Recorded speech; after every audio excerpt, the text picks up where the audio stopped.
Facebook Live. She's on. No, there's no. No, we got it. Let's just do YouTube. I'll turn it into a YouTube video. Well, welcome. This is rolling harmony class, actually stable harmony class because we're not rolling. But we are in Pennsylvania. Right. We've had a pretty ambitious travel schedule, so we haven't had a chance to break away and do this harmony class. So we're doing it today. It will be an abbreviated introduction to Chapter 6. Okay? We just came through all the rules and regulations of how the 18th century composers did their part writing. They avoided parallelism. They avoided... Alright, I'll just ask you, name some of the parallelism that was avoided. Call them out. Parallel fifths. What kind of fifth? Wait. What kind of parallel? Perfect fifths. Parallel perfect fifths. Parallel perfect eighths. Parallel perfect octaves. Or unisons. Good job. Thanks.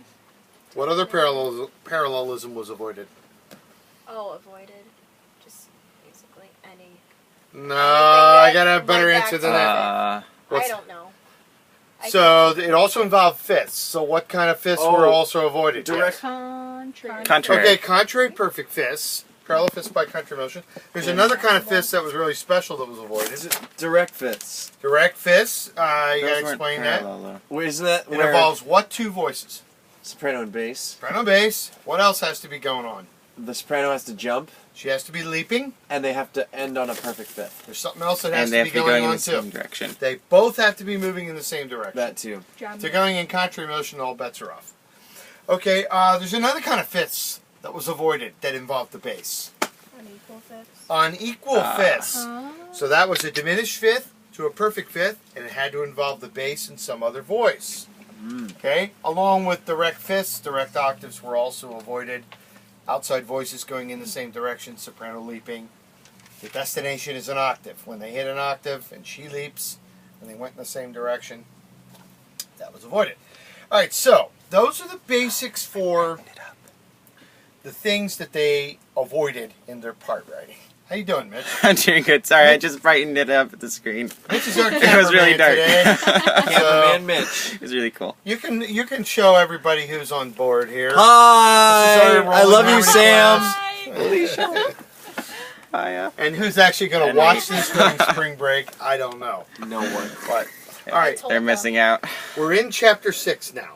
We're going to start putting our part writing on paper. Okay, now that we kind of have the rules and the regulations discussed and so on. All right, we're going to talk about part writing when the roots of chords are a certain distance apart. So one of the most common ways to part write is when roots are a fourth or a fifth apart. Basses commonly sing from tonic to dominant to tonic, a fifth apart. And so that's a very common way for roots to jump around. And when that happens, we'll learn how to part write to get from one chord to another. Remember I told you in the last chapter the best way to part write is when nothing moves, when there's static movement. Well, there's a case where the root would stay the same. Like if you want to write a C major chord as your first chord, and your second chord is also a C major chord, the part writing can be very simplistic. All right? So we'll discuss that. We'll discuss part writing when roots are a second apart. You can't have any notes in common if you're going from a C major chord to a D minor triad. There are no common notes. But if chords have notes in common, like let's say you're writing two chords that are a third apart. You want to go from C major to E minor. How many notes do those two chords have in common? Two. Two, right. The C, well not the C, but the E and the G are common from the one chord to the three chord. So part writing between those two chords is pretty simple if you keep the alto on the common note between both chords. Keep the tenor on the common note between each chord. And remember, when nothing moves, there's no parallelism. So if there's static movement, that's good. You're safe with that. So that's kind of what we're going to get into in this chapter. Okay, let's see here. I made myself this gigantic Xerox copy of this chapter, and I want to make sure I'm back at the right spot. Okay. Let's see. By the way, we've had a great time in the state of Pennsylvania. Yeah, oh This yeah. has been the Dr. Brown reunion tour. I've seen my high school choir director. I've seen my sister, my brother-in-law, and last night, my 5th grade teacher contacted me. Oh, cool. Are you the same one that was? I'm like, yeah, I'm the same one. That was me. Goofing off in class. Yeah, well. And we just had So if coffee. she shows up tonight, you know nothing. You say nothing. I know nothing. All right. Okay, so Coffee was great. when you get from one, when you part rate a chord, all right, we're going to write in 4 voices: soprano, alto, tenor, bass. I think that's been pretty clear. But triads only have 3 notes. So if you're going to take 3 notes and spread them over 4 voices, 2 people are going to be singing the same note. Yes. So there are decisions that have to be made about, we call that doubling. We have to decide, all right, if we're going to double a note, let's, do we double the root? Do we double the 3rd, the 5th, whatever? What note do we double? And so we're going to talk about that. That's one of the major issues in part writing. What's doubled, what's tripled. Like composers sometimes do tripled roots. Like Beethoven, you think of the end of just about any of his symphonies. It ends with roots all the way up and down the score. Everybody's got the tonic. So, he's doing that for real power. So you as a composer have to make a decision. What am I going to double? Am I going to have everybody sing the root? Am I going to have, a root, a 3rd, and 2/5? Since we have 4 parts we have to deal with. So, there are some good notes to double. There are some not good notes to double, and we will find that out as we go. So I'm now on page 82, and I see you are too, so that's good. All right, we're going to talk about the easiest way to part write. We start pretty simply, and I mentioned this a second ago. We're going to talk about part writing with repeated roots. We're journeying from a C major chord to another C major chord. Okay, you could do the obvious. You could keep all the parts the same. So bass has a C, tenor has a G, alto has an E, soprano has a C, whatever. And you could just keep those same notes in the next chord. Another thing you could do is you could arpeggiate the next chord and move the voices around a little bit and still have pretty safe part writing, because you really haven't changed much if you have the same notes in 2 consecutive chords. So he says here, in 4-part texture, all members of the triad are usually present. Let me talk about that for just a second. If you have to make an ethical decision, I have to lose a member of the triad. Should I eliminate the root? Should I eliminate the 3rd? Or should I eliminate the 5th? I'm backing you into a corner, and I'm making you get rid of one of those notes. What's the best choice? The 5th. The root determines the spelling of the chord. You can't go out in the court of law and say, I have a C major chord here. It just doesn't happen to have any C in it. That doesn't stand up. The 3rd of the chord determines the spelling of the chord. Major, minor, augmented, diminished. You get a lot of that color in the middle note. The 5th doesn't play nearly as important a role. So if you're backed into a corner, which I'm hinting at the future, you're going to be, that's a really good note to eliminate if you have to. Okay?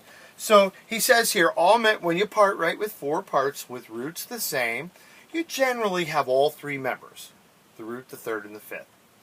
The final tonic chord in your song is sometimes incomplete. Maybe you'll have a couple roots, maybe bass, tenor, and alto are all roots, and maybe the soprano would sing the 3rd.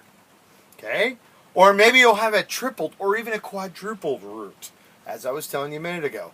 Beethoven made sure the whole world knew his symphonies were over because he just went tonic, dominant, tonic, dominant, tonic, dominant, and every tonic chord was all roots, everybody. All right? It's just real hammering home the ends of the piece. In 3-part writing, this is the statement you guys just arrived at the answer. When you write with 3 parts, it's pretty common that the 5th will be omitted. All right? The final tonic chord can consist of a tripled root. We just discussed that. That's fine. An incomplete, yes, Mitch? Sorry. So when you have 3-part writing, you still have 3 notes in a triad. Why do you ditch one? Well, you may have to. You may get backed into a corner where you can't get out of a situation unless you eliminate one of the parts. Okay. So usually you will, if you have 3 parts, you will use each one Yeah, of you usually use all 3. Okay. But if you have to make a decision, or if you want a particular sound, like I told you, Beethoven liked a lot of root on his final chord. Okay. I think there might be something to that. You could probably look through our choir folders and find some songs that end with a real powerful tonic sound and not much other color. Yeah, so I don't know about Not Ashamed. Does that end on a... It's a 1 chord, but it's just stacked all the way up. Yeah, anyway, that's pretty powerful ending. Hmm. Okay, now, this next statement is really important. I forgot it under 4-part writing, but the leading tone is never doubled. Now, let's talk about that for just a minute. Let's say you're writing a dominant chord in C major. Spell the dominant chord for me. The chord on the 5th scale degree is spelled how in C major? G, B, D. And you have those 3 members to work with, and you're like, okay, I'm going to spell a dominant chord now in 4 voices. So something's going to be doubled. 2 people are going to be singing the same note.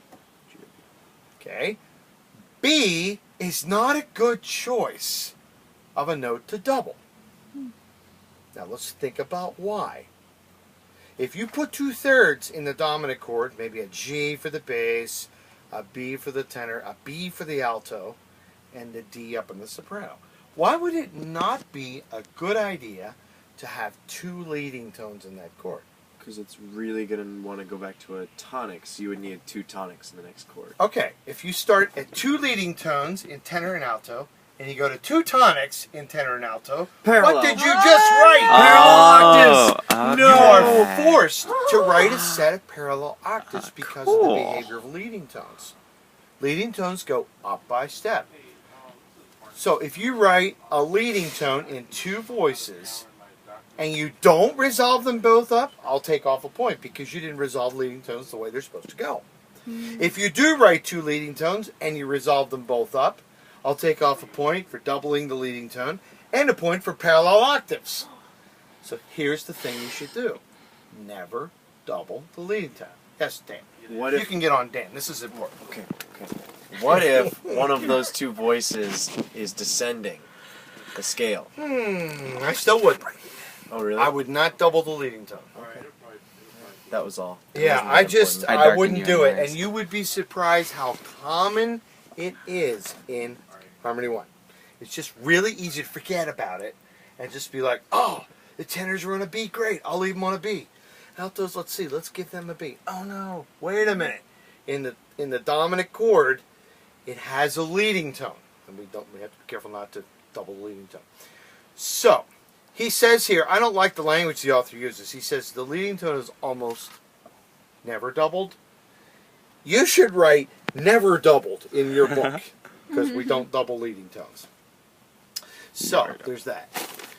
Okay, so let's see. We were talking about 3-part textures a second ago. If we have to choose a note to omit, it's the 5th. Sometimes we have tripled roots. Don't double leading tones.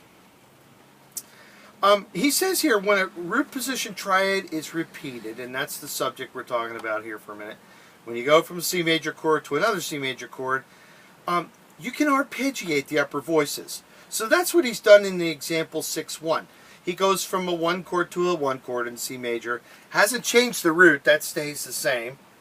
But he just kind of realigns the upper 3 voices to give it some variety. He's done the same thing in measure 2. Now we're on the dominant chord. Notice that he's only got 1 leading tone in both those dominant chords. Only 1 B. He's gone from root being a G to root being a G, and he's just arpeggiated the upper voices. So that's a good way to kind of get some practice with your part writing. And now we're going to try some part writing. Yay! Yes, Mitch? What's an arpeggio? That's probably really basic. Arpeggiating is like, an arpeggio is singing up the different members of the triad. C, E, G, C. I just sang an arpeggio. Alright, so arpeggiating the voices would be taking the C, the E, and the G, the 3 members, and kind of changing the alignment of the way they fall in the chords. So what he's done in example 6-1 is just sort of, in other words, he gave the alto an E, here he gives her a G, just to give her some variety. Okay. Notice he hasn't crossed any voices there, either. He didn't put the G higher than where the soprano had just been. That was one of the rules from the last chapter that we forgot to chat about. Those don't go away, by the way. Ooh. When you do these part